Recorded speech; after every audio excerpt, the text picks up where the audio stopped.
हाँ जी। Good evening. नमस्कार। जय हिंद। सत श्री अकाल। आदाब।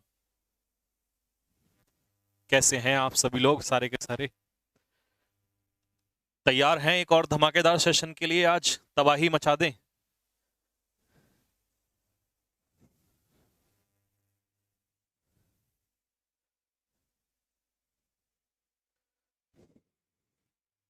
प्लीज सर, टाइमिंग फिक्स कर दो।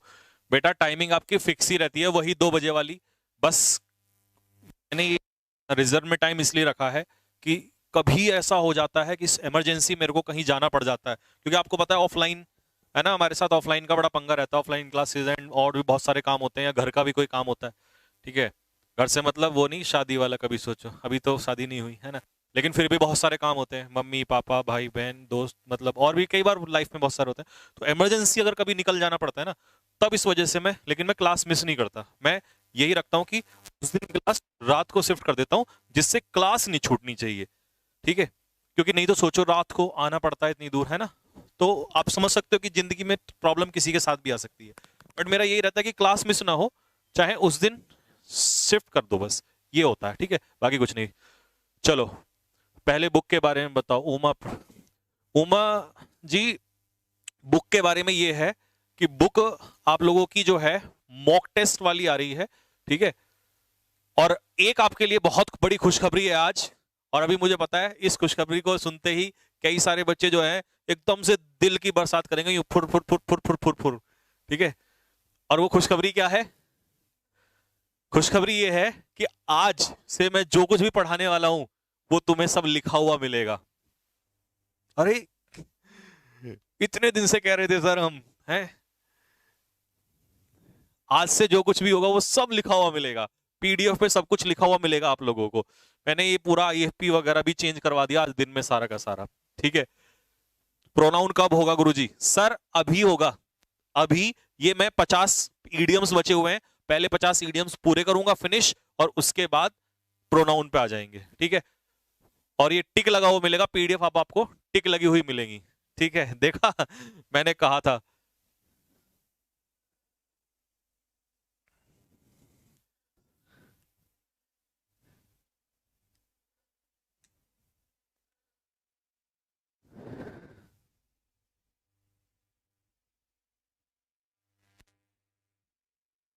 चलो, तो स्टार्ट करते हैं फटाफट। बातचीत नहीं अब, है ना। और बहुत सारी बातचीत बाद में, बातचीत रोक देते हैं, काम शुरू कर देते हैं। ठीक है, क्योंकि उसी स्पीड में चलना है। हम 2 से 2.5 घंटे का काम 1 घंटे में कवर करते हैं, क्योंकि हम स्पीड से चलते हैं बिना रुके टुके। ठीक है। चलो। हाँ, दोनों प्रिंटेबल भी मिलेगी और ये लिखी हुई भी मिलेगी आप लोगों को रिवीजन के लिए। ठीक है। चलो, अब मैं दिखाता हूं लिखी हुई कैसे मिलेगी। देखो, जैसे मैंने यहां पे लिखा to have green fingers. To have green fingers का मतलब होता है when you have green fingers, तो इसका मतलब है कि आपके अंदर प्लांट्स को उगाने की नेचुरल एबिलिटी है। तो इसका मतलब है natural ability to grow plants. तो आंसर मैंने टिक कर दिया, यहां पर लिख दिया। अब मैं आगे गया, यहां पे गया आगे, अगला ईडीएम आ गया।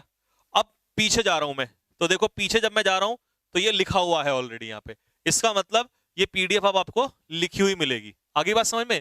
पीडीएफ जो है वो लिखा हुआ मिलेगा आप लोगों को। अब आप समझ गए होंगे। ठीक है।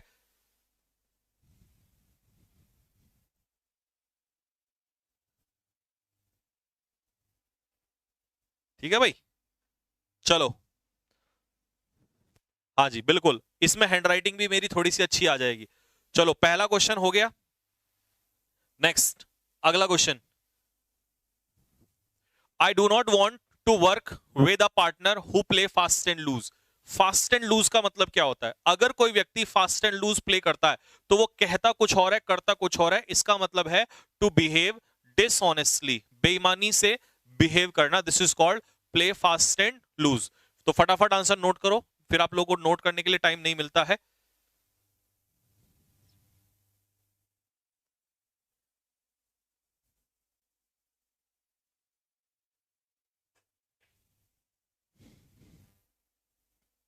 लिखो फटाफट जल्दी से।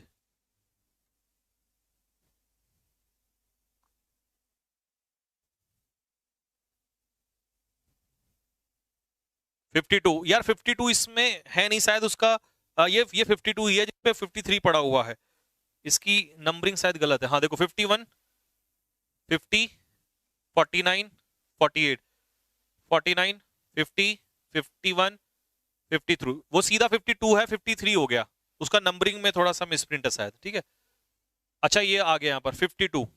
चलो, to cry wolf. Now to cry wolf का मतलब है भेड़िया भेड़िया चिल्लाना, इसका मतलब है किसी को गलत अलार्म देना।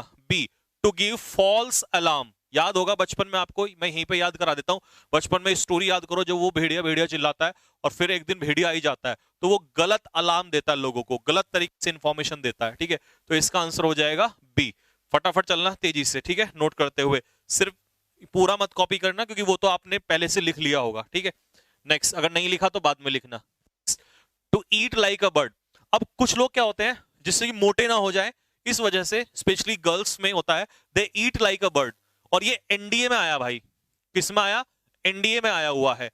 अभी जो एनडीए का एग्जाम हुआ था ना आप लोगों का, ये पीछे वाला जो एग्जाम हुआ था, कौन सा वाला, जो अभी ये अभी गया है सेकंड वाला 2022 का, उसमें ये इडियम था ईट लाइक अ बर्ड। तो ईट लाइक अ बर्ड का मतलब होता है ईट लिटिल, बहुत ही कम मात्रा में खाना। अगर आ जाए ईट like a horse, eat like a horse, अब देखो ये जो कुछ मैं लिख रहा हूं ना, ईट लाइक अ हॉर्स, ये सब कुछ लिखा हुआ मिलेगा, तो इसका मतलब होता है ईट टू मच, बहुत ज्यादा मात्रा में खाना। अरे इसमें तो हैंडराइटिंग भी बढ़िया आ रही है भाई। ईट टू मच, बहुत ज्यादा मात्रा में खाना। प्रैक्टिस कब से स्टार्ट करेंगे सर? डेट लिख लीजिए, प्रैक्टिस में कब से स्टार्ट करूंगा, 10 नवंबर से प्रैक्टिस स्टार्ट करूंगा, 10 नवंबर से। नवंबर, नवंबर तो चल रहा है शायद, 10 दिसंबर से, 10 दिसंबर से आपकी प्रैक्टिस स्टार्ट हो जाएगी, ठीक है, 10 दिसंबर से। ये डेडलाइन है, हो सकता है कि इससे पहले हो जाए, 5 से भी हो सकती है, बट मैक्सिमम यही है, ठीक है। नेक्स्ट, अगला क्वेश्चन, बिग टिकट। अब अगर कोई चीज बिग टिकट है तो इसका मतलब वो कैसी है, बहुत ही कॉस्टली है। मान लो आपने कहा अरे यार ये कार तो बिग टिकट है मेरे लिए, इसका मतलब मैं इसको खरीद नहीं सकता, ये मेरे लिए बहुत महंगी है। तो 55 का आंसर क्या हो जाएगा, डी। अब मैं स्पीड बढ़ा रहा हूं भाई थोड़ी थोड़ी। Run wild,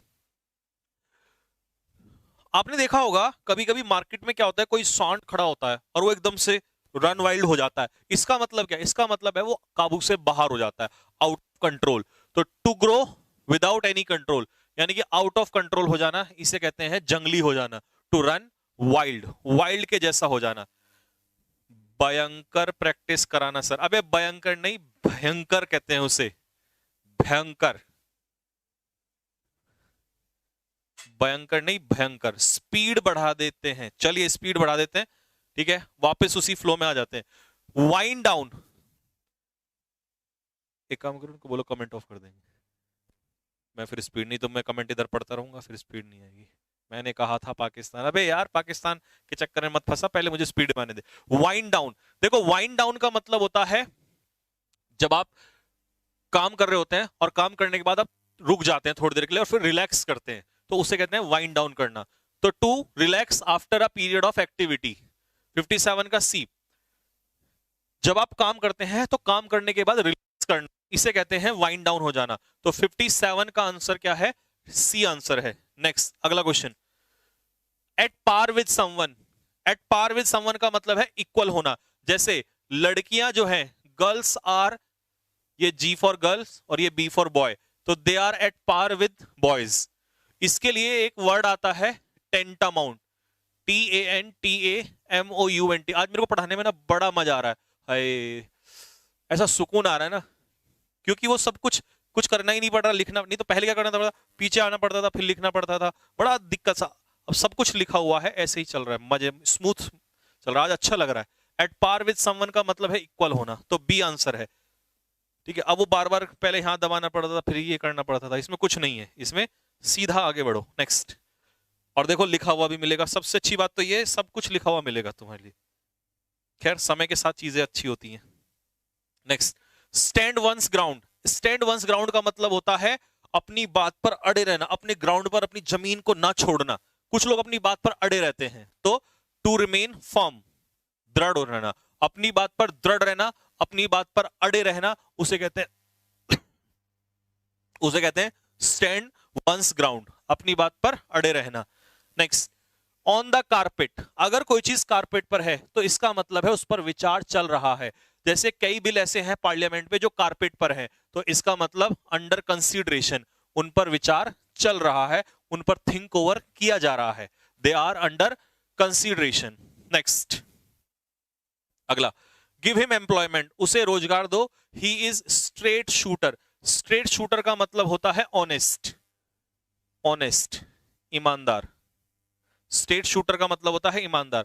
I can vouch for his honesty, मैं उसकी ऑनेस्टी की क्या ले सकता हूं, गारंटी ले सकता हूं। तो वाउच फॉर का मतलब होता है टू टेक गारंटी, किसी की क्या लेना बेटा, किसी की गारंटी लेना, ठीक है भाई। नेक्स्ट, अगला, एड फ्यूल टू फ्लेम, आग में घी डालना, इसका मतलब है to make a matter worse, किसी सिचुएशन को, किसी हालात को बद से बदतर बना देना, इसे कहते हैं एड फ्यूल टू फ्लेम। और इसके लिए एक इडियम आता है, बताओ जल्दी से क्या आता है। ये तो हो गया एड फ्यूल टू फ्लेम, ठीक है जी, to make a matter worse. लिखो, एड इंसल्ट टू इंजरी, ये होता है जले पर नमक छिड़कना, ये भी यही है, एड इंसल्ट टू इंजरी, जले पर नमक छिड़कना, बात एक ही है, ठीक है, to make a matter worse. Next, अगला, blaze the trail, blaze the trial का मतलब है किसी आंदोलन की शुरुआत करना, किसी मूवमेंट की शुरुआत करना, to start a movement. Gandhi ji blazed the trial of Indian national movement, Gandhi ji ने इंडियन नेशनल मूवमेंट की क्या की थी, शुरुआत की थी, ठीक है। तो ब्लेज द ट्रेल का मतलब हो गया टू स्टार्ट अ मूवमेंट, किसी आंदोलन की क्या करना, शुरुआत करना। सेव वंस फेस, अपना चेहरा छिपाना, मतलब बदनामी से बचना, टू अवॉइड डिसग्रेस, बदनामी से बचना, डिसग्रेस से बचना। डिसग्रेस का मतलब क्या होता है भाई, डिसग्रेस का मतलब होता है डिसरेस्पेक्ट, डिसग्रेस का मतलब होता है डिसरेस्पेक्ट, ठीक है जी, डिसग्रेस का मतलब है disrespect. Next, play to the gallery, अब कुछ लोग, नेता लोग क्या करते हैं, गैलरी, इसका मतलब है दे गेन चीप पॉपुलैरिटी, घटिया और सस्ती राजनीति करके वो गलत तरीके से पॉपुलैरिटी प्राप्त करते हैं, तो इसका मतलब दे गेन चीप पॉपुलैरिटी, है ना, ना कि real popularity. Next, out of the woods, woods का मतलब होता है फॉरेस्ट, वुड्स का मतलब क्या होता है, जंगल, तो जंगल से बाहर आना मतलब आउट ऑफ डेंजर। ये patient out of the woods हो गया है, इसका मतलब ये खतरे से बाहर हो गया है, अब इसे कोई प्रॉब्लम नहीं है। अब बिग गन, एक ऐसा व्यक्ति जो बहुत ही प्रभावशाली हो, इसमें एक प्रॉब्लम है कि इसके दोनों ऑप्शन जो हैं वो दिए हुए हैं, जबकि दोनों ही इसके आंसर होते हैं, तो एक ही ऑप्शन में आएगा आपको पेपर में जब भी देगा, ठीक है, दोनों दे देता, मतलब एक ही देगा, मैंने इसमें दोनों दे दिए थे गलती से, तो इसका आंसर होता है an important but important and influential person, ऐसे करके आता है, एक महत्वपूर्ण और प्रभावशाली व्यक्ति, ठीक है, तो ये इसका आंसर हो जाएगा, ठीक। नेक्स्ट, अगला, अ ब्लू आइड बॉय, नीली आंखों वाला लड़का, सबका प्यारा, सबका प्यारा, तो फेवरेट, ठीक है, नीली आंखों वाला लड़का, अ फेवरेट वन या लव्ड वन, भी प्रेम करते हैं, that is called blue eyed boy. Next, cheek by jowl, cheek by jowl, इसका मतलब होता है जब दो चीजें चीक बाय जॉल होती हैं तो इसका मतलब वो एक दूसरे के नजदीक होती हैं, एडजेसेंट, एडजेसेंट का मतलब होता है एक दूसरे के नजदीक होना, ठीक है। इसके लिए हार्ड बाय एक फ्रेजल वर्ब है, हार्ड बाय, हार्ड बाय का मतलब होता है नियर बाय, पास में होना, एक दूसरे के नजदीक होना, इसे कहते हैं adjacent. To bite one's lips, अपने लिप्स को काटना, मतलब अपना गुस्सा दबाना, अपने एंगर को या अपने इमोशंस को रिप्रेस करना, रिप्रेस करना मतलब दबाना उसको, तो 20 का आंसर हो जाएगा। टू बाइट वंस लिप्स का मतलब है अपने गुस्से को दबाना।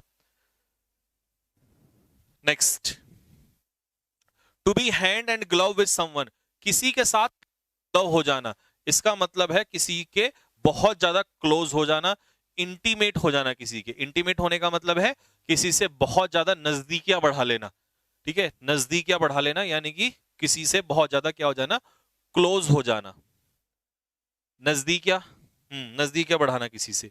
To keep the pot boiling, अपने पॉट को, अपने घड़े को बॉयल होते रहने देना, इसका मतलब है किसी काम में इंटरेस्ट बना के रखना, ठीक है। जैसे कई लोग होते हैं कि पढ़ाई में अपने पॉट को बॉयल रखते हैं, हमेशा मेहनत करते हैं, तो वो इंटरेस्ट बना के रखते हैं। तो किसी काम में टू मेंटेन इंटरेस्ट, इंटरेस्ट बना के रखना किसी काम में। वॉश द हैंड्स, हाथ धो लेना। अब कई बार हम पता क्या कहते हैं कि यार इसने तो इस वाले केस से हाथ धो लिए भैया, इसने हैंड वॉश कर लिए, इसका मतलब है जिम्मेदारी से बचना, जिम्मेदारी से बचना। Refuse to accept responsibility, responsibility लेने से बचना, जिम्मेदारी लेने से क्या होना, बचना। Refuse to accept responsibility. Rise like a phoenix, अब फिनिक्स नाम की एक चिड़िया हुआ करती थी, और इस चिड़िया की खास बात थी कि ये मरने के बाद अपनी आग से दोबारा, अपनी राख से दोबारा खड़ी हो जाती थी। तो ये राइज लाइक अ फिनिक्स, तो ऐसे किसी इंसान को भी ऐसा ही करना चाहिए, दिक्कतें आए तो दोबारा से एक बार फिर से लाइफ को अच्छे से स्टार्ट करना चाहिए पूरी एनर्जी के साथ। तो to rise with a new life, नई एनर्जी के साथ, न्यू लाइफ का मतलब है नई एनर्जी के साथ, नई ऊर्जा के साथ अपनी लाइफ को स्टार्ट करना। तो to rise like a phoenix का मतलब है rise with a new life. Next, in the long run, अब England won the world cup in the long run, finally, अंतिम रूप से, अंत में इंग्लैंड ने वर्ल्ड कप को जीत लिया। तो इन द लॉन्ग रन का मतलब होता है अल्टीमेटली या finally. Down and out, after a slump in share market, slump का मतलब होता है गिरावट, स्लंप का क्या मतलब होता है, गिरावट। जब गिरावट आई शेयर मार्केट में तो वो डाउन एंड आउट हो गया। डाउन एंड आउट का मतलब है गरीब हो गया, पुअर एंड रूइंड, एक तरीके से दरिद्र स्थिति में आ गया, बर्बाद हो गया, ठीक है, पुअर एंड रूइंड, ठीक है। Next, Adam's ale, Adam's ale का मतलब होता है सिंपल वाटर, जिसे हम कहते हैं साधारण पानी, सिंपल वाटर या साधारण पानी। The poor have to bear the brunt, bear the brunt का मतलब होता है गरीबों को ही उसका मुख्य आघात झेलना पड़ता है। मान लो कोई प्रॉब्लम है, और इस प्रॉब्लम का जो मेन प्रॉब्लम हो, इस प्रॉब्लम का जो मेन इफेक्ट होगा, जिसके ऊपर पड़ेगा, मान लो गरीबों के ऊपर, ठीक है, गरीबों के ऊपर किसी चीज का मुख्य प्रभाव पड़ता है, तो कहेंगे भाई इन्होंने बियर द ब्रंट किया, ठीक है। तो बियर द ब्रंट होने का मतलब है किसी चीज का मुख्य आघात झेलना।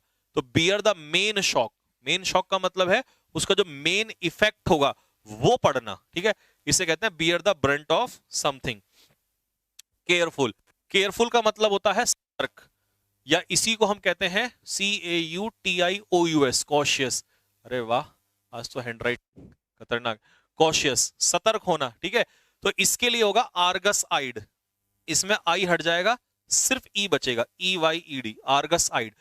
If a person is Argus eyed, यदि कोई व्यक्ति आर्गस आइड है, इसका मतलब है वो बंदा बिल्कुल अलर्ट है, सतर्क है, ठीक है। अब ये तीन ईडियम दिए हैं, तो लिखो at loose end, at a loose end का मतलब होता है अनऑक्यूपाइड, अनऑक्यूपाइड, कोई काम धंधा ना होना, कोई कामकाज ना होना, खाली बैठे रहना, ये होता है इडल भी कहते हैं इसे, at a loose end. At loggerheads का मतलब होता है टू बी एनिमी, एक दूसरे का दुश्मन होना, या टू बी एट स्ट्राइफ, झगड़े में होना, आपस में एक दूसरे में झगड़ा होना, लॉगर हेड, जैसे India and Pakistan both are at loggerheads, दोनों एक दूसरे के दुश्मन है।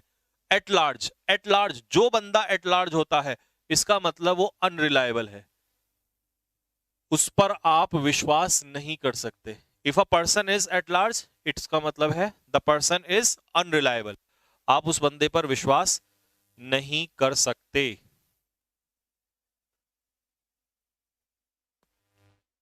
ठीक है भाई, लिख लिया। नेक्स्ट, इन द डंप्स, जब वो मुझसे मिलने आया तो वो डंप्स में था, तो डंप्स में होने का मतलब है इन अ सैड मूड, डंप्स में होना मतलब निराश होना, इन सैड मूड, ठीक है। Next, let the cat out of the bag. अब मान लो कोई बैग है और उसमें कैट है और इस बिल्ली को बाहर निकालना, इसका मतलब है जो राज है खोल देना, टू रिवील अ सीक्रेट, कोई सीक्रेट किसी के सामने उगल देना, ठीक है, रिवील अ सीक्रेट, ठीक है। नेक्स्ट, इंसाइट पीपल, लोगों को उकसाना, प्रवोक करना, भड़काना। इसके लिए आपको ईडियम बताना है। अब उल्टा आ जाएगा, तो किसी के कान भर देना, तो यहां से याद रखना ईयर से कान भर देना। अब हम किसी के कान भर देते हैं तो मतलब उसको उकसाते हैं, भड़काते हैं ना उसको, तो आंसर हो जाएगा B, to set people by ears. To snap one's finger at, किसी पर उंगली उठाना, इसका मतलब है टू डिसरेस्पेक्ट, किसी की बदनामी करना, टू डिसरेस्पेक्ट, किसी की बेइज्जती करना, एप फिंगर्स, ठीक है। ईटा हम्बल पाए, ईटा हम्बल पाए का मतलब है अपोलोजाइज, अपोलोजाइज, माफी मांगना, ठीक है, माफी मांगना। फेस म्यूजिक, फेस म्यूजिक का क्या मतलब है बेटा जी? फेस म्यूजिक का मतलब है फेस कॉन्सिक्वेंसेस, कॉन्सिक्वेंसेस, किसी चीज के बुरे परिणाम भुगतना, ये होता है face the music. Face the music का मतलब है टू फेस कॉन्सिक्वेंसेस, ठीक है। नेक्स्ट, एंग्री स्पीच, गुस्से में दिया गया भाषण, तो इसका ईडियम बताना है हैरिंग। हैरिंग का मतलब होता है गुस्से में दिया गया भाषण। कीप वंस फिंगर्स क्रॉस, अब आपने देखा होगा मैच में दर्शक यूं बैठ जाते हैं, कौन जीतेगा कौन जीतेगा, कीप फिंगर्स क्रॉस, इसका मतलब होता है to wait, to wait for something, किसी चीज का इंतजार करना, एक्सपेक्टेंटली, उत्तेजित हो, बहुत ज्यादा किसी चीज का इंतजार करना, ईगरली, है ना, ये होता है keep one's fingers crossed. Give one's peace of mind, अपने माइंड का पीस दे देना, मतलब किसी को स्कोल्ड करना, डांटना, फटकार लगाना किसी को। लीव नो स्टोन अनटर्न, कोई कसर ना छोड़ना, तो इसका मतलब है ट्राई, ट्राई एवरी पॉसिबल, हर प्रयास करना, इसको हिंदी में लिखेंगे हर संभव प्रयास करना। Leave no stone unturned, Hindi में लिख सकते हैं कोई कमी ना छोड़ना, हर संभव प्रयास करना। ट्राई एवरी पॉसिबल मेथड, हर तरीके से प्रयास करना।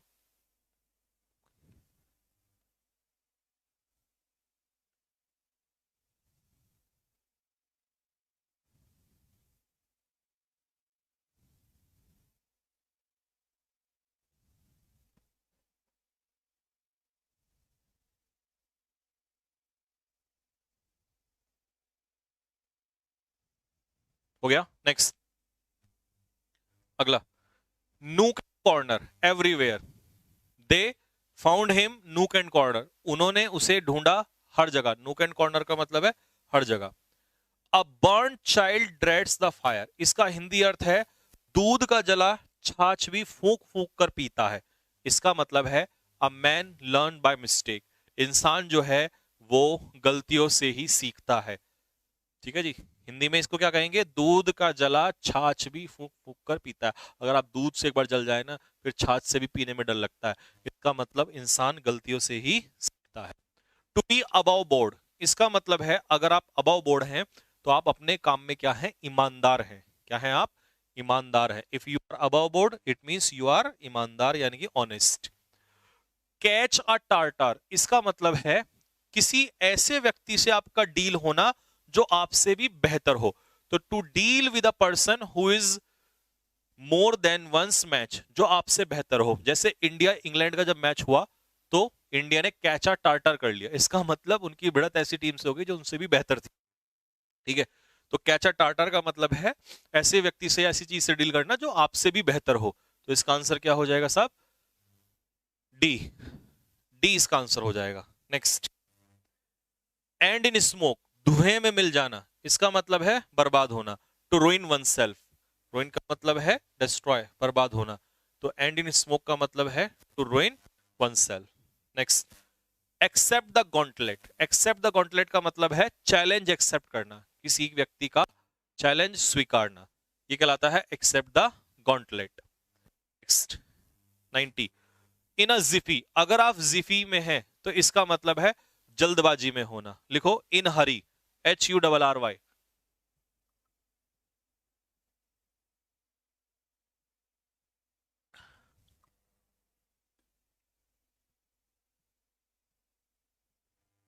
Next, left handed compliment. तो लेफ्ट हैंडेड कॉम्प्लीमेंट का मतलब है इनसिंसियर कॉम्प्लीमेंट, मतलब बिना सोचे समझे कुछ भी बोल देना, ये कहलाता है left handed compliment, insincere compliment. Next, hit the bull's eye. Hit the bull's eye का मतलब है बुल की आंख पर निशाना लगाना। To find the exact truth, exact सत्य को पहचानना, ये होता है to hit the bull's eye, bull's eye को हिट करना।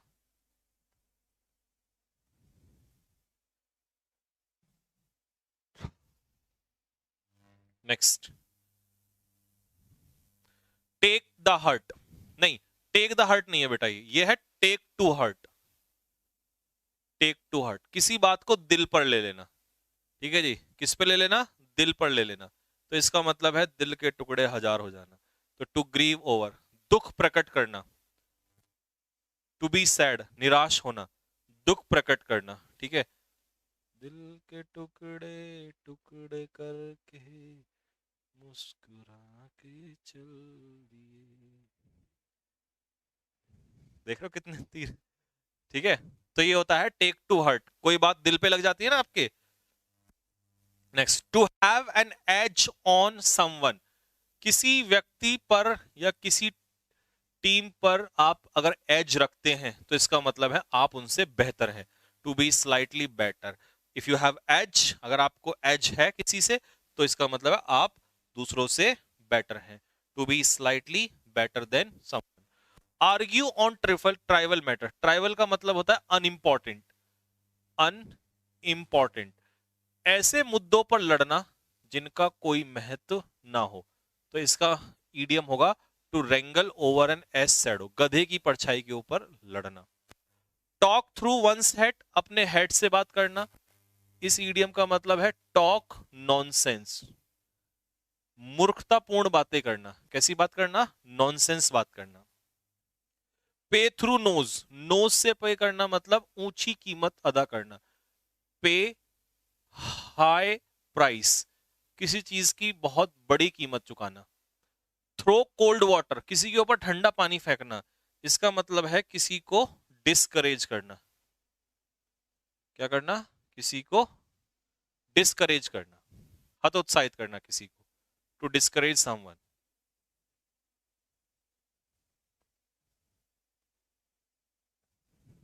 ठीक है जी,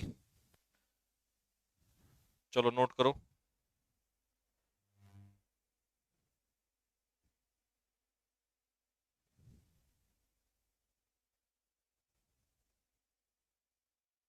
next, be in eclipse, eclipse में होना मतलब ग्रहण लगना, ग्रहण लग जाना किसी की सक्सेस में। To be dwindling in success, success या पॉपुलैरिटी में ग्रहण लगना, कम होना। ठीक है, ये कहलाता है इन एक्लिप्स। एक्लिप्स का मतलब ग्रहण होता है, सोलर एक्लिप्स, लूनर एक्लिप्स आपने सुना होगा, सूर्य ग्रहण, चंद्र ग्रहण, है ना। तो एक्लिप्स में होना मतलब ग्रहण लगना, यानी कि कम होना। ठीक है, नेक्स्ट, हेल्टर स्केल्टर। अब जब सारी चीजें अस्त व्यस्त हो जाती हैं, यानी कि डिसऑर्डर हो जाता है सब कुछ, उसे कहते हैं हेल्टर स्केल्टर, यानी कि अस्त व्यस्त हो जाना सब कुछ, कैओस में आ जाना। किस में आ जाना? कैओस, कैओस डिस्टरबेंस होता है। ठीक है, टुमुल्ट, TUMULT, टुमुल्ट का मतलब यही होता है डिसऑर्डर, अस्त व्यस्त होना सब कुछ, है ना। और इसी को ही पेंडेमोनियम कहते हैं, पेंडेमोनियम, अस्त व्यस्त हो जाना सब कुछ, है ना। Next, going abroad for a holiday, holiday के लिए जाना, वो आउट ऑफ द क्वेश्चन, इसका मतलब आउट ऑफ द क्वेश्चन अगर कोई चीज होती है तो वो असंभव होती है। असंभव का मतलब है इम्पॉसिबल होती है। ठीक है, नेक्स्ट, मिस द बस। अगर आप बस को मिस करते हैं तो आप अपॉर्चुनिटी को क्या करते हैं, miss. You miss an opportunity. Miss the bus का मतलब है an opportunity. Rip up old source, गढ़े मुर्दे उखाड़ना। तो गढ़े मुर्दे उखाड़ने का मतलब है टू रीओपन अ क्वेरल। कोई झगड़ा हो गया, दब गया, अब उसको दोबारा से आप रिप अप कर रहे हो, तो इसका मतलब है उसे दोबारा से शुरू कर रहे हो। ठीक है जी, ये होता है रिप अप ओल्ड सोर्स। तो ये हो गई हमारी पीडीएफ यहाँ पर खत्म आके। सेव कर दो इसको।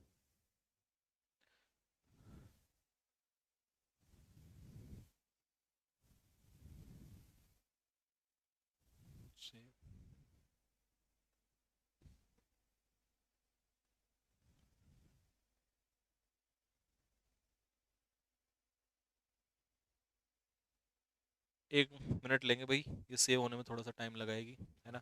बट आपका काम इतना आसान कर देगी अब, ये मजा आ जाएगा बस आपको बाद में।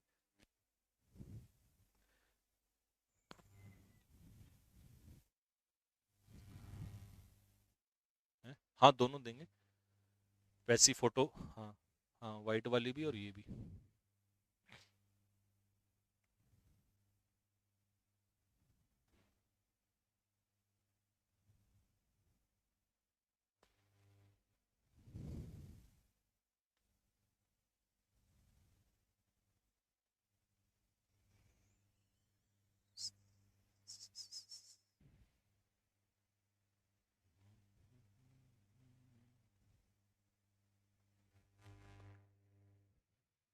हो जा भाई, हो जा, क्या हुआ।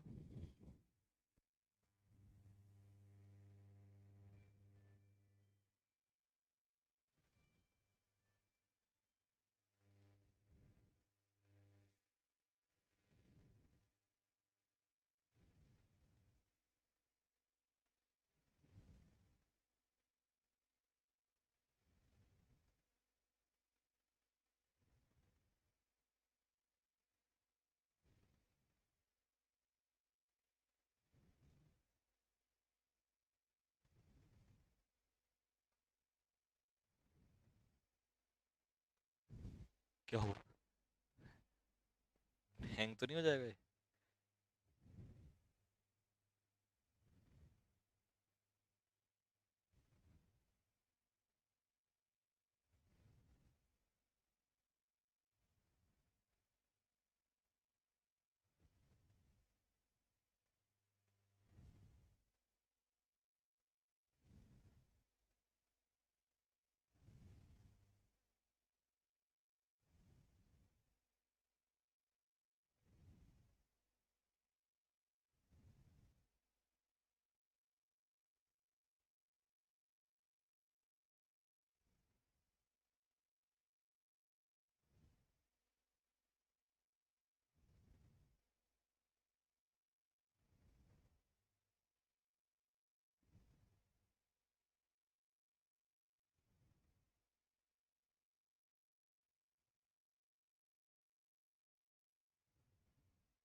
क्या हुआ,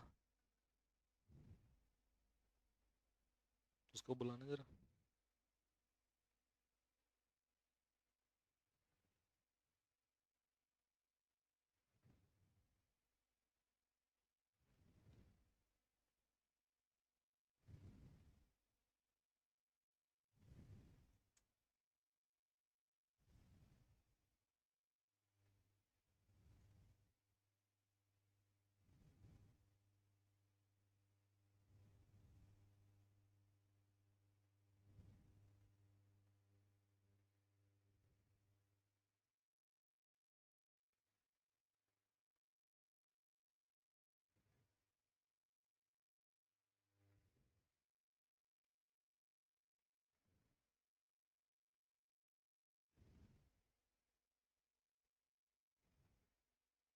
हाँ, हो गया।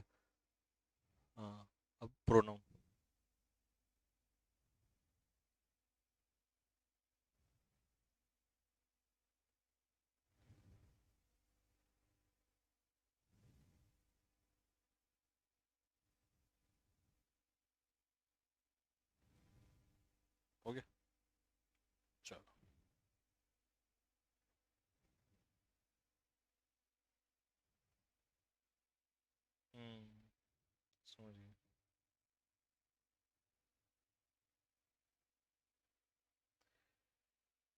यस।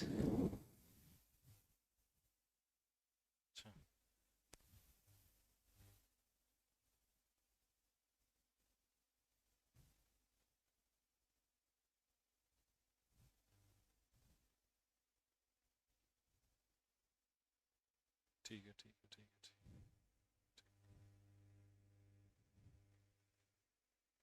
है। हाँ, यहीं से तो है। चलो, चलिए माय डियर स्टूडेंट्स, शुरू करते हैं एक नए चैप्टर का, जिसमें से क्वेश्चंस निकलते हैं, और उसका नाम है क्या साहब? प्रोनाउन। ठीक है। और राफेल, जिसका इंतजार था बहुत सारे बच्चों को,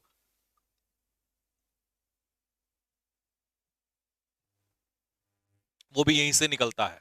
तो राफेल मेथड को भी सिखाएंगे, क्योंकि अब तो हम बेसिक से सीख रहे हैं। तो चैप्टर है हमारा प्रोनाउन। क्या है सर? प्रोनाउन। क्या होता है प्रोनाउन? हाँ हाँ। Pronoun is a word. Pronoun कोई भी वो शब्द है, pronoun is a word is used, जिसका इस्तेमाल होता है। अब यहां पर गैप आ गया, डॉट डॉट का मतलब है नाउन। तो अब देखो, मान लो मैंने कहा राम, राम इज गोइंग, राम जा रहा है। तो मैंने कहा ही इज गोइंग, ये भी सही है। तो राम क्या था? नाम। और इसकी जगह पे क्या आ गया? ही। जो ये ही आया है, यही तो क्या है? प्रोनाउन। तो नाउन को हटा के जो बस शब्द आए उसे क्या कहते हैं? प्रोनाउन। और हटा के मतलब उसकी जगह पर, नाउन की जगह पर जो आए उसे प्रोनाउन कहते हैं। जगह पर मतलब इंस्टेड ऑफ, तो मैंने इसका फिल इन द ब्लैंक बना दिया था, देखो। ठीक है। इंस्टेड ऑफ, इंस्टेड ऑफ का मतलब होता है इन प्लेस ऑफ। तो ये इसका आंसर होगा। ठीक है। Pronoun is a word which is used in place noun. जो नाउन की जगह पर आए उसी को कहते हैं pronoun. It avoids the repetition of noun. ये नाउन के रिपीटिशन को रोकता है। अब मैं बार बार राम राम राम, राम ऐसे ना करके, तो एक बार नाम लिख दिया, फिर हम किसका इस्तेमाल कर लेंगे? प्रोनाउन का इस्तेमाल कर सकते हैं। ठीक है। तो नाउन के रिपीटेशन को रोकने के लिए हमने प्रोनाउन बनाया। ठीक।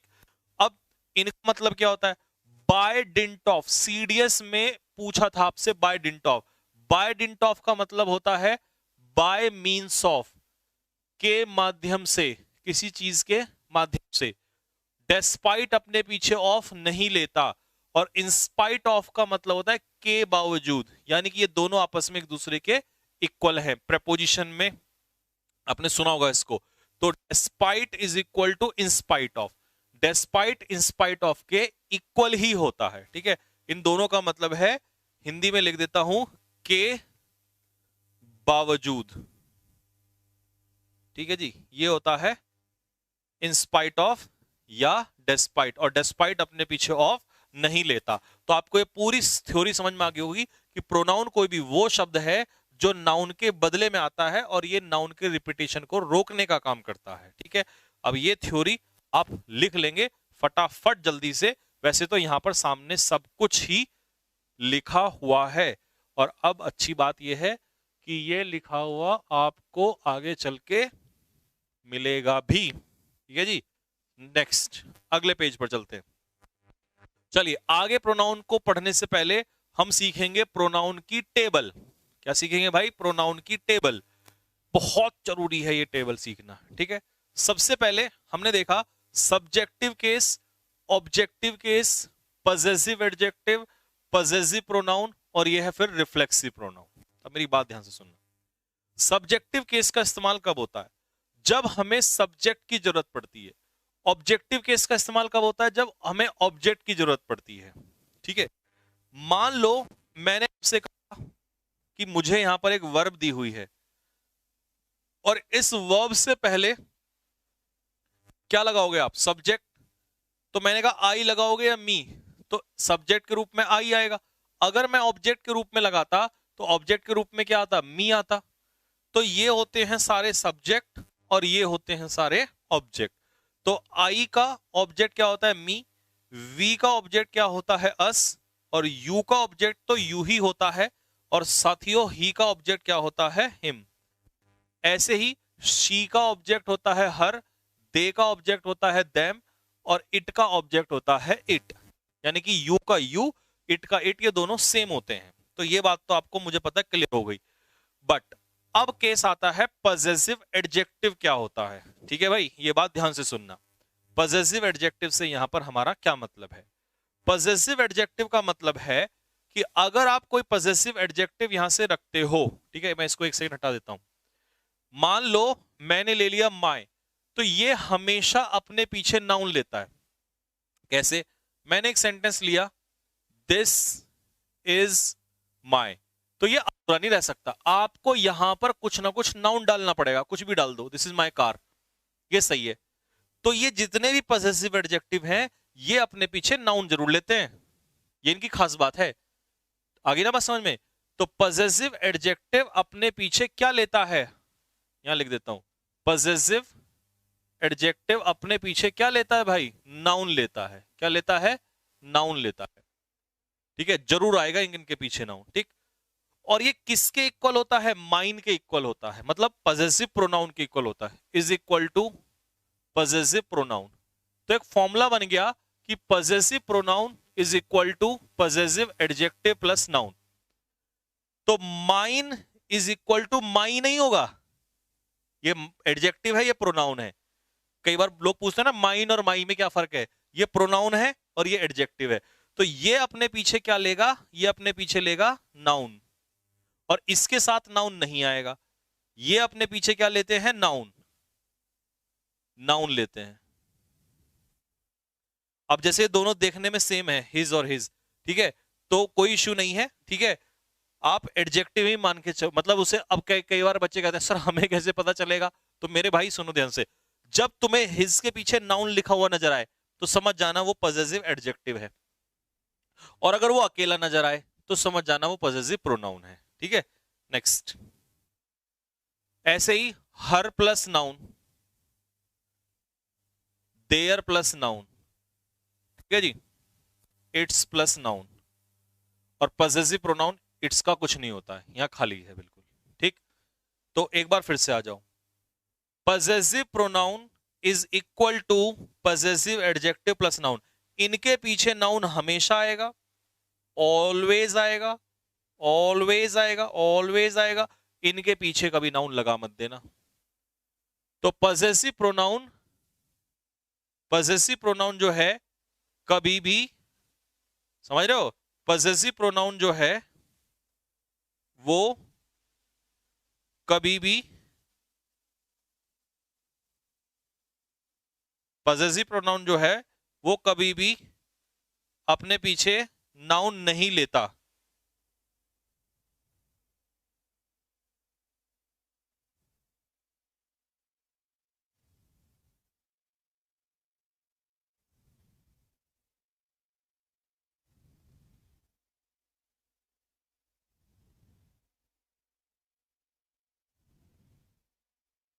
ठीक है भाई, पजेसिव प्रोनाउन अपने पीछे कभी भी नाउन नहीं लेता, और पजेसिव एडजेक्टिव अपने पीछे नाउन जरूर लेता है।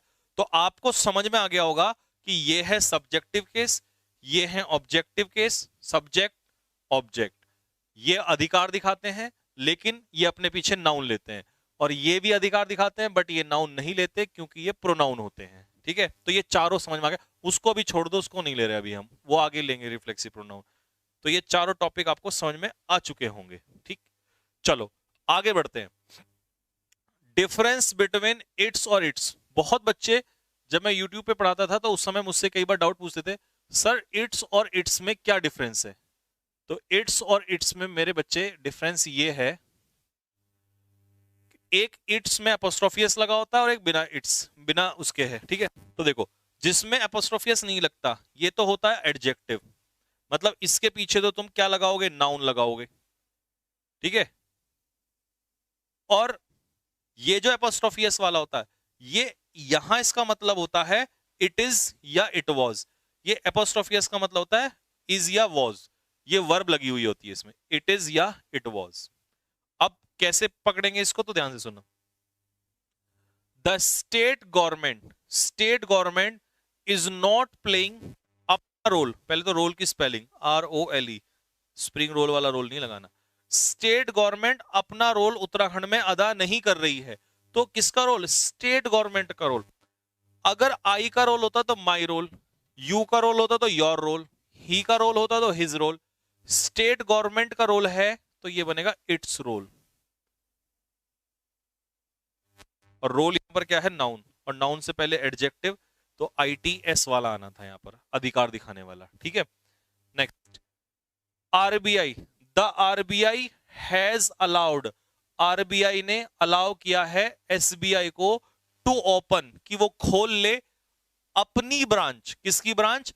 आरबीआई की ब्रांच। अब आरबीआई का प्रोनाउन क्या होता है? इट, तो इट का एडजेक्टिव क्या हो जाएगा? It's branch.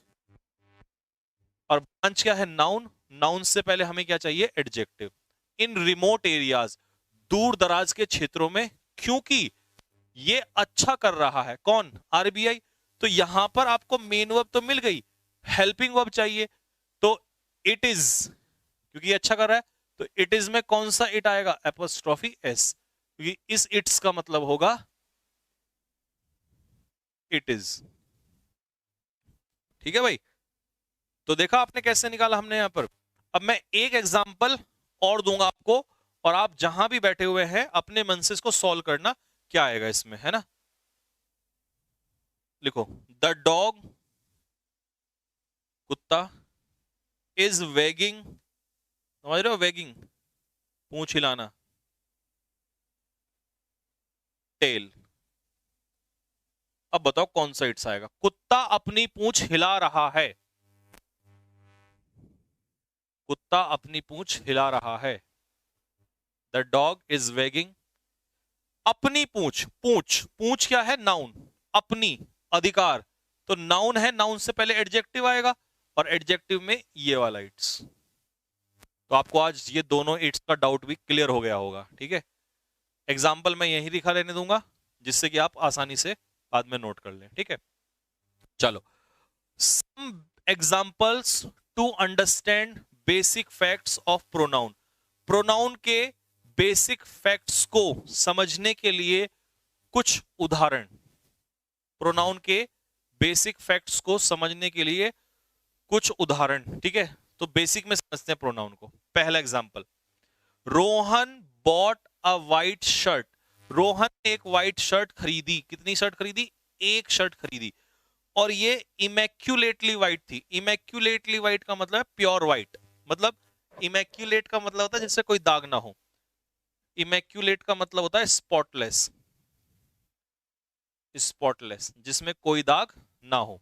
ठीक है भाई, अब यहां पर प्रोनाउन लगाना है, तो किसकी बात कर रहा है व्हाइट में? रोहन की या शर्ट की? शर्ट की, तो यहां प्रोनाउन आ जाएगा it. It was immaculately white.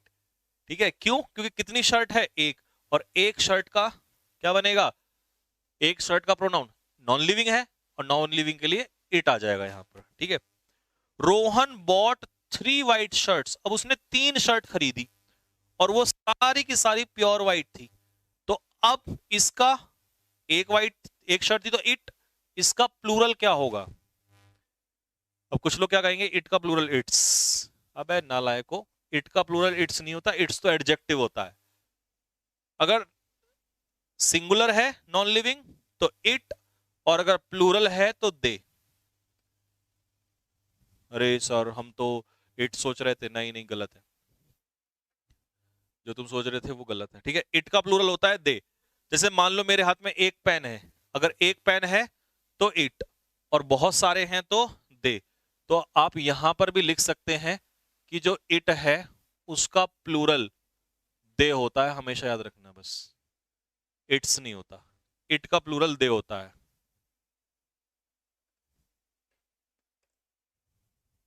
ठीक है भाई,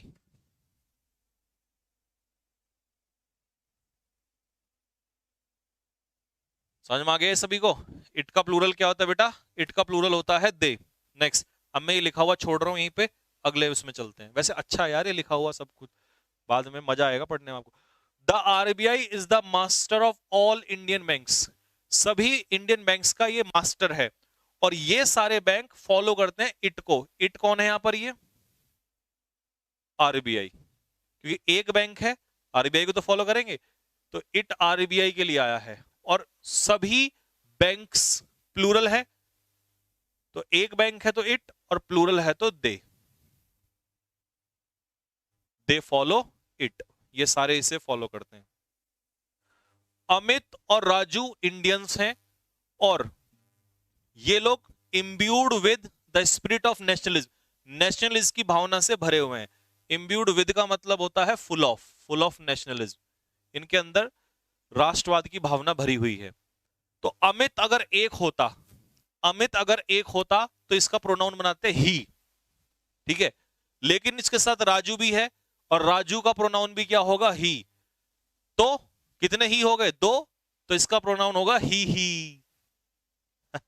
नहीं ऐसा मत कर देना, ही एक और ही जोड़ के दो ही नहीं। अगर एक होता ही, और ही एक से ज्यादा है, प्लूरल है, तो ही का प्लूरल भी क्या होता है बच्चों, दे होता है, ठीक है। तो ही का प्लूरल दे, ठीक है भाई, इट का प्लूरल भी दे। Next, I met oblique had met, मैं मिला पास्ट इंडेफिनिट या पास्ट परफेक्ट 2 hours एगो, दो एगो पास्ट इंडेफिनिट लेता है, तो इसका आंसर होगा met. I met Rahim 2 hours एगो, मैं रहीम से 2 घंटे पहले मिला। उसका कैरेक्टर कैसा है, स्पॉटलेस है, कोई दाग नहीं है, ठीक है। अब रहीम से मिला, रहीम की बात कर रहा है तो रहीम में एक ही आएगा, यानी कि सिंगुलर है, तो उसके लिए कर देंगे ही। रवि ने एक किताब खरीदी और ये किताब इसे 200 रुपए की पड़ी, तो एक किताब के लिए इट, नहीं खरीदी तो रवि ने ना, तो ही बॉट इट, इट यहां पर किसके लिए आया, बुक के लिए, और ये ही किसके लिए आया, रवि के लिए, फॉर 200 रुपीज। आई सॉ राखी, मैंने राखी को देखा और वो अच्छी लड़की है, तो राखी एक है तो शी, और उसके पास स्कूटी भी है तो फिर से शी, तो प्रोनाउन को रिपीट कर सकते हो, ठीक है भाई। तो ये दोनों अलग अलग सेंटेंस है, इसलिए मैंने अलग अलग लगाया यहां पर, ठीक है। नेक्स्ट, रोहन के पास एक हॉर्स है, घोड़ा है, और वो इसे बेचना नहीं चाहता, तो रोहन के लिए तो क्या आ जाएगा, he does not want to dispose it. अब ये इट किसके लिए आया, हॉर्स के लिए आया, तो एनिमल के लिए ध्यान रखना, अगर एक जानवर है तो इट का इस्तेमाल करेंगे, ठीक है बेटा। एनिमल के लिए किसका इस्तेमाल करेंगे, इट का, और बहुत सारे हो जाएंगे तो दे, इट का प्लूरल दे होता है।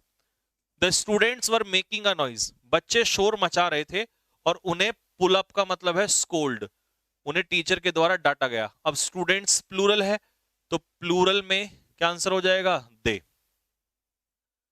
अ dog is a faithful animal, एक कुत्ता जो है फेथफुल जानवर होता है, और ये रात में भौंकता है, तो डॉग क्या है, एनिमल, और एनिमल के लिए लगाते हैं it barks at night. Where is your cat, तुम्हारी बिल्ली कहाँ है, इसने मेरा सारा दूध पी लिया, तो बिल्ली एक है, एनिमल इट। इंडिया एक कंट्री है और ये बहुत शांति प्रिय है, तो इट। कंट्री एक है सिंगुलर, तो इसके लिए भी क्या आ जाएगा, इट आ जाएगा, ठीक है। फैंस आर नॉट मूविंग, पंखे नहीं चल रहे हैं, अब पंखे हैं बहुत सारे, प्लूरल, तो दे आर इडल। जब कोई चीज काम नहीं करती है तो उसे इडल कहते हैं, है ना, खराब हो जाना मशीनरी का। अगर पंखा एक होता तो इट लगा देते। टीचर पढ़ा रहा है क्लास में और ये ईमानदारी से पढ़ाता है, तो ये हो जाएगा ही। अब कुछ बच्चे कहेंगे सर टीचर तो लड़की भी हो सकती है, ठीक है, तो शी क्यों नहीं आया, तो यहां पर ही और शी दोनों आ सकते हैं, बस फर्क यह है कि अगर हमें प्रेफरेंस देनी हो तो ऐसे केस में जिसमें हमें जेंडर का ना पता हो तो मेल जेंडर का प्रोनाउन प्रेफर करते हैं, ठीक है, वैसे आने को दोनों आ सकते हैं। प्रिंसिपल ने बांटी किताबें अमंग द स्टूडेंट्स, और वो इनकी सहायता करता है, तो प्रिंसिपल के लिए आ जाएगा ही, और सहायता किसकी करता है, स्टूडेंट्स की, स्टूडेंट्स हैं बहुत सारे, तो ही हेल्प्स देम, ठीक है भाई। हो गई बात क्लियर, वो इनकी सहायता करता है, ठीक। तो ये हो गया हमारा प्रोनाउन का बेसिक्स कंप्लीट यहां पर। अब कल मैं यहां से स्टार्ट करूंगा काइंड्स ऑफ प्रोनाउन, यहां से आगे आप रीड आउट कर लेना, ठीक है, क्योंकि फिर मैं स्पीड में चल सकता हूं यहां से, ठीक। अगले 2 दिनों में खत्म हो जाएगा पूरा आराम से पढ़ के, ठीक है। तो प्रोनाउन 10 टाइप के होते हैं, ये सारा एक बार पढ़ लेना। ठीक है, 10 टाइप के हैं। इनमें से वैसे मैं बता देता हूं कौन कौन से पेपर में आते हैं ज्यादातर। एक तो पर्सनल वाला आता है, पजेसिव भी आ जाता है, डेमोन्स्ट्रेटिव कम आता है, डिस्ट्रीब्यूटिव भी कभी कभी, रेसिप्रोकल कभी कभी पूछता है, रिफ्लेक्सिव के भी कम ही चांसेस हैं, एम्फेटिक बहुत ना के बराबर, इंडेफिनिट आ सकता, ये तो आएगा 100%, ये तो आता ही आता है। रिलेटिव प्रोनाउन सबसे ज्यादा आता है, इंडेफिनिट आ सकता है, ठीक है, ये इसके कम चांसेस है, ठीक है, ये तो आता ही नहीं है। और लास्ट में होगा इंटेरोगेटिव, ये भी नहीं आता। तो पिछले 4-5 ही हैं जो आते हैं, वो मैंने बताया। हालांकि मैं तो सारे ही पढ़ाऊंगा, है ना, बट जो ज्यादा आते हैं उन पे फोकस पूरा कर देंगे हम लोग, ठीक है। तो कल एक काम कर लेना, क्योंकि कल एंटोनियम्स डाल देंगे, एंटोनियम्स को कॉपी करके आना, 20 मिनट एंटोनियम्स पढ़ाऊंगा, फिर उसके बाद सारा वो ये ग्रामर वाला 20 मिनट में काफी खींच दूंगा बहुत सारा, क्योंकि अब तो मेरे पास आपको पता है कितना खतरनाक तरीका आ गया, इसमें कुछ करना ही नहीं पड़ता, फट फट फट लिखना स्टार्ट हो जाता है। तो अब लिख के लाना ऑलरेडी पहले से ही, ठीक है। तो बस यहीं तक रख लेते हैं, कल मिलेंगे आपसे उसी समय दोपहर में, ठीक है। तो अभी इस करो, पढ़ो, पढ़ लेना, ठीक है, चलो।